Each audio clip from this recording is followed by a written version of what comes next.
9 wounds clustered on a single human skull. The forensic report published in 2015 by Doctor Jo Appleby and her team at the University of Leicester catalogued 11 perimortem injuries on the skeleton recovered from beneath a Leicester car park in September 2012. 11 wounds so concentrated, so deliberate, so anatomically precise in their distribution, that the bone itself reads like a crime scene report written in the 15th century and sealed inside the earth for 500 years. The primary wound, the one that ended Richard III, was delivered by a bladed weapon consistent with a halberd or a large poleaxe. It struck the base of the skull at the occipital bone, the posterior plate that shields the lower brain and the brainstem. This was not a glancing blow, it was not incidental contact. The weapon removed a curved section of bone measuring approximately 10 centimeters across its widest axis. The cerebellum, the region governing motor coordination, balance, and the basic mechanical function of a living body, was exposed to the open air of Bosworth Field in a single swing. Dr. Appleby's reconstruction documents zero evidence of bone remodeling at the impact site, which forensically confirms what the historical record always suggested: there was no survival. The blow was delivered from behind, at a steep downward angle consistent with either a mounted attacker striking a man on foot, or a standing man driving a weapon into a kneeling or already collapsed opponent. Richard III did not see it coming. The geometry of his own skeleton proves it. The second catastrophic wound entered through the right side of the cranium, a penetrating injury consistent with a rondel dagger or a pointed sword thrust.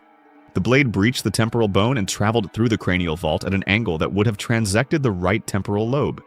At that depth, at that trajectory, loss of consciousness would have been instantaneous. Irreversible brain death, seconds behind it. The University of Leicester forensic team identified this as a wound that could independently have caused death on its own. Richard III did not receive one lethal blow at Bosworth. He received at least 2, either of which was sufficient to kill him. 7 additional wounds mark the skull in a cluster pattern that modern forensic pathology has a specific classification for. Overkill. These injuries were not delivered to a man who was fighting.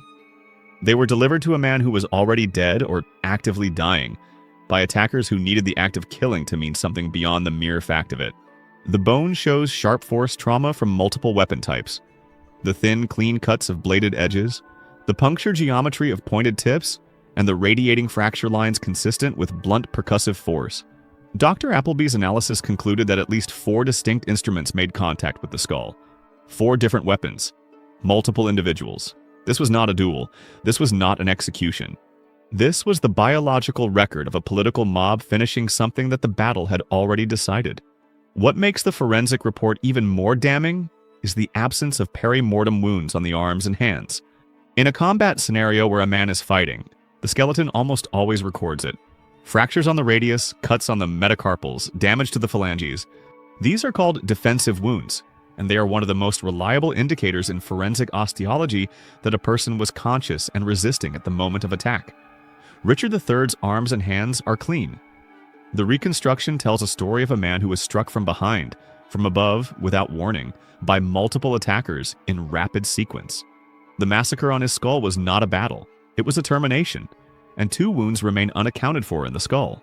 2 wounds documented on the lower skeleton, below the ribcage in the region of the pelvis, that do not belong to a battlefield. Those wounds were not made at Bosworth. They were made afterward on a body that had already been stripped, violated, and turned into a message.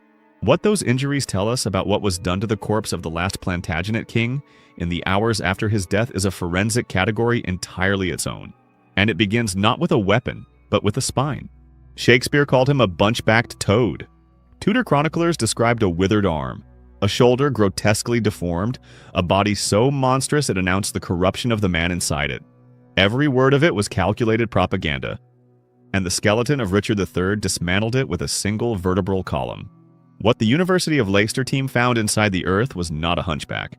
Kyphosis, the forward curvature of the spine that produces the classic hunched posture, was entirely absent from the skeleton.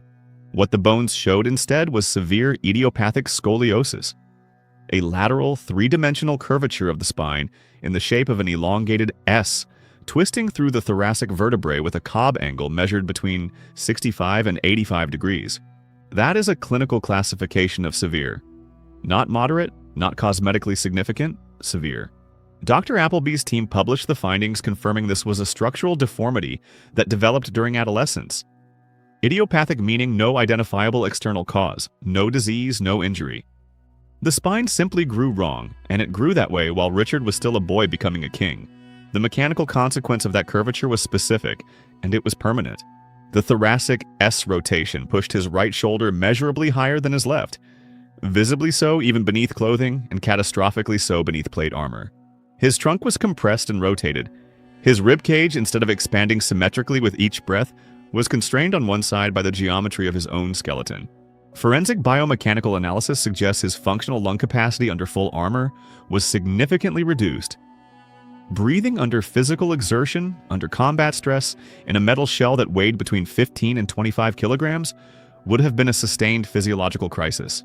Every battle Richard III ever fought, he fought with a thoracic cavity that was actively working against him. The chronic pain profile embedded in those bones is equally significant. Scoliosis at that Cobb angle produces continuous compressive loading on the concave side of the curve. Nerve impingement, muscle fatigue, postural compensation patterns that spread the strain into the hips, the neck, and the lower lumbar region. There is no version of that skeleton that existed without pain. Richard III woke up in pain. He trained in pain. He put on armor in pain. And then he rode into battle at Bosworth and died in pain, facing an army that outnumbered him. The Tudor machine took that reality, a man with a real documented skeletal deformity who fought anyway, and transformed it into a symbol of moral rot. The Hunchback was not a medical observation. It was a political tool, deployed posthumously to suggest that God had written his corruption into his body before he ever drew a sword. The bones say otherwise. The bones say a man with severe spinal curvature, restricted lung function, and chronic skeletal pain still rode into the last charge of the Plantagenet dynasty without hesitation. That is not the body of a coward or a monster. That is the body of someone who had been dealing with physical disadvantage his entire life and had learned to ignore it. But what happened to that body after the battle ended had nothing to do with courage or dignity. What came next was something the forensic record classifies in a category far darker than combat trauma. The forensic classification is precise: perimortem trauma.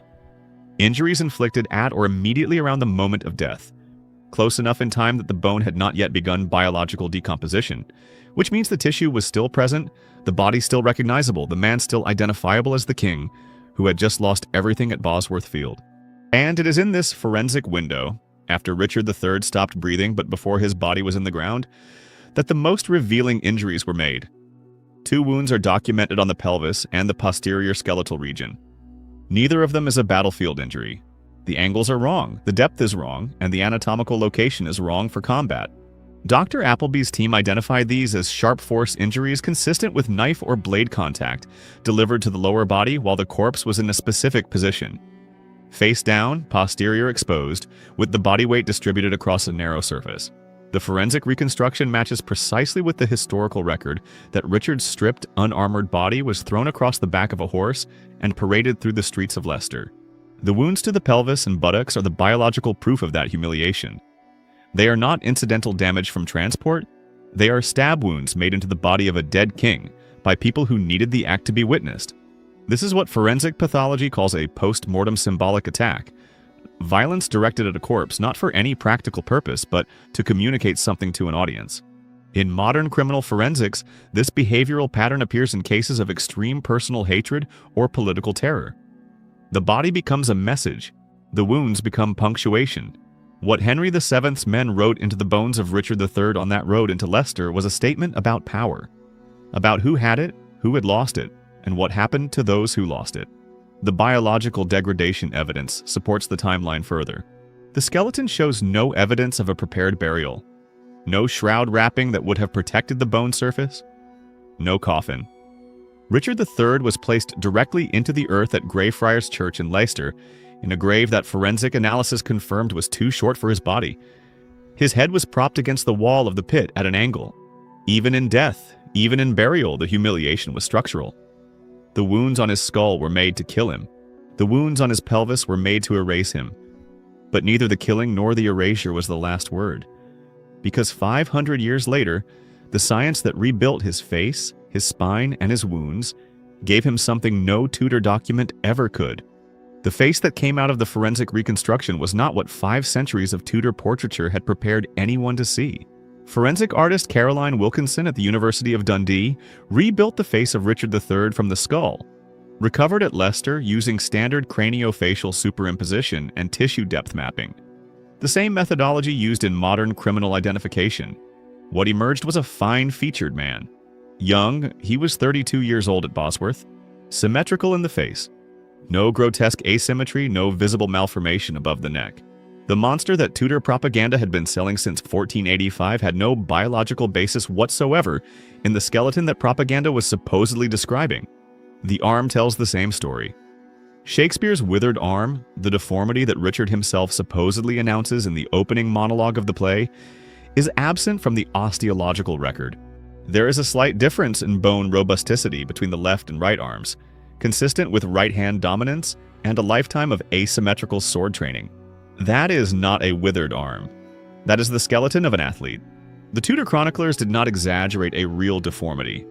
They manufactured one, and they manufactured it with enough literary force that it survived 500 years before a car park in Leicester destroyed it permanently. The DNA confirmation sealed the identification. Mitochondrial DNA extracted from the skeleton was matched against 2 living maternal line descendants of Richard III's sister, one located in Canada, one in the United Kingdom. The match was statistically conclusive. The man under the asphalt was Richard III, last Plantagenet King of England, killed at 32 with 11 wounds on his body and a spine that had been fighting against him since adolescence.